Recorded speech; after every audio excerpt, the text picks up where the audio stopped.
some of the biggest players in Sydney's murky underbelly, responsible for many of the drugs that hit this city's streets.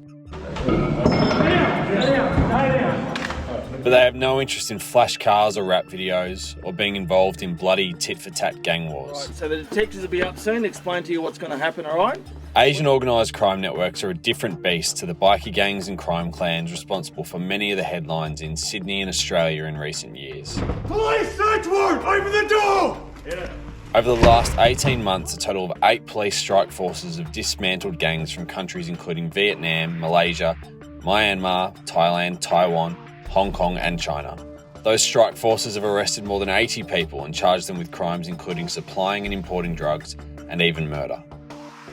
They have seized $2 billion worth of ice, 1 tonne of cannabis, $14 million worth of property and 24 guns. But New South Wales Police are meeting the challenge head on. The Daily Telegraph today revealing that only last week 2 alleged key players in the Chinese Simon drug syndicate, Peter Zhang and Yang Wang, were arrested and charged in Sydney. The 2 men, police allege, were in Australia to extract heroin hidden in batteries, which was then planned to be sold onto the streets. Police search warrant! Asian gangs now operate well under the radar, in vast contrast to when they first burst onto the scene in Sydney in the 1980s. Back then, the 5T Street Gang ran riot through Cabramatta, their dominance being in the heroin trade, which saw thousands of drug deals carried out in the suburb daily. That led to a turf war with almost nightly drive-by shootings and assassinations of rivals. But the attention they received from police taught them a lesson.